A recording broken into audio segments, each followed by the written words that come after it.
Credit repair is a game, and here's how you can win. But what if I told you it's designed for you to fail? Listen to this.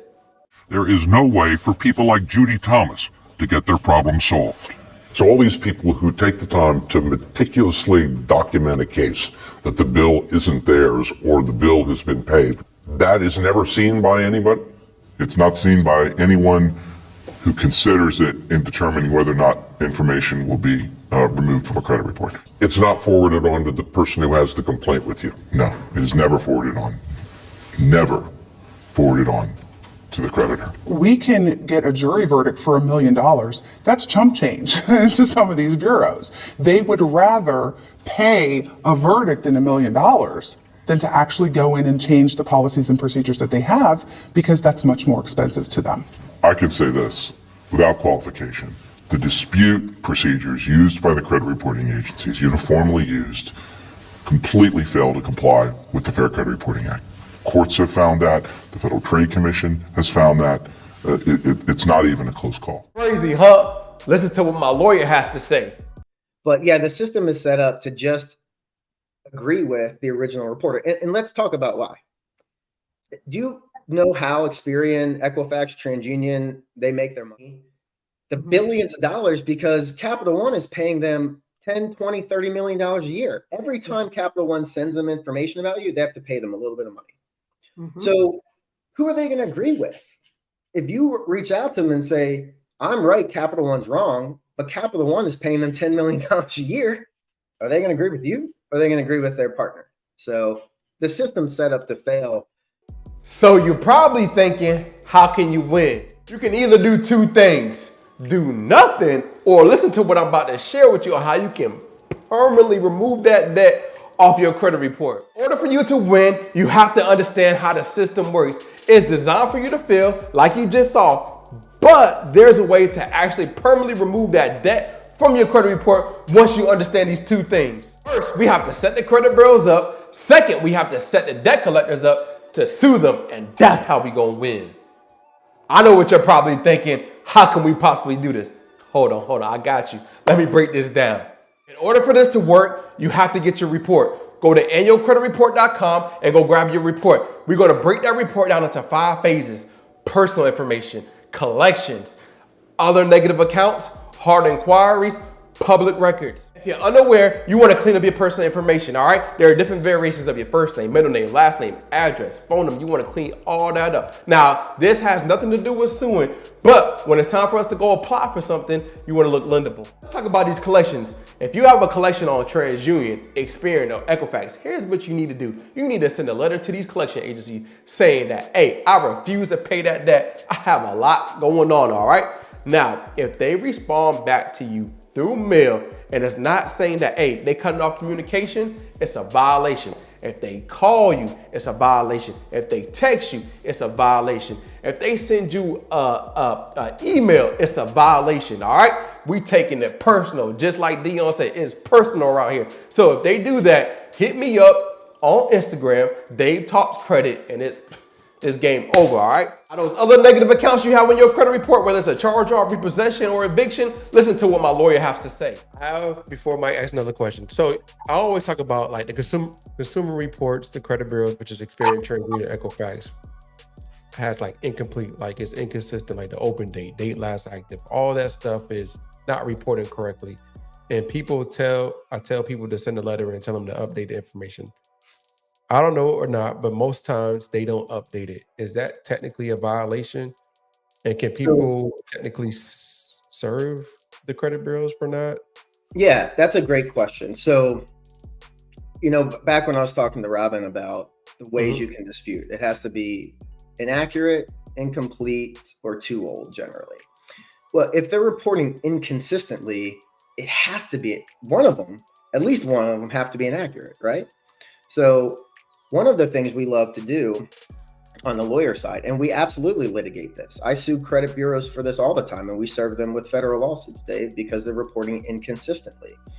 If Experian is reporting an open date of this month and TransUnion and Equifax are reporting it something different, we know for 100% certainty someone is reporting inaccurately because it can't both be true, if it's different months. Same thing if they're reporting a different balance. I don't care if a balance is off by $1 on a different report. Someone has broken the law because they have reported inaccurate information. So inconsistent equals inaccurate, always, because something has to be wrong. And then what we do is we send a letter and we say, okay, Capital One, LVNB, whoever it is, here's what's being reported inconsistently between the bureaus. Fix it. What that means is they have to either make them all match, and that has to still be accurate, or they have to delete it. But they almost always just verify. Absolutely, that's a great case. Love that case. Because it's so easy. I get to say, I mean, what are they going to do when I hold up 2 pieces of paper with different information? You know, you don't get to tell one story to one person and another story to another. So that's a great question. Inconsistency equals inaccuracy. Ooh, that's easy. And around. Now, right, let me also give a small caveat, and this is something I want to make clear to everyone too. Not every piece of wrong information or accuracy will end up in litigation. There's still an analysis that has to go through, what's called materiality. That's a legal term. It's always in cases. It's in a bunch of case law. What that means is it has to be important enough. You know, the open date, that's important because your open date will often determine how long something can be reported, right? But, you know, you know how they have those payment grids on some of the reports, you know, the 60 months. If it shows no data in one of those months, probably not going to sue on that, you know, because there's 60 months there. And if it shows your on-time payments otherwise, like, that's wrong. You can dispute it. They should fix it. But if you come to me and say, hey, Aaron, they're showing a no data on this 1 month of 60 and the other 59 are right, I'm going to say, you know what, that's annoying, but that's not worthy of a lawsuit. But open date, they're reporting the date of last payment differently, the date of first delinquency differently, the past due balance, any of the big indicators, like the big important things, how long something's going to be deleted. If there's inconsistency among any of that information, it equals inaccuracy, equals lawsuit. Then honestly, I tell people this all the time.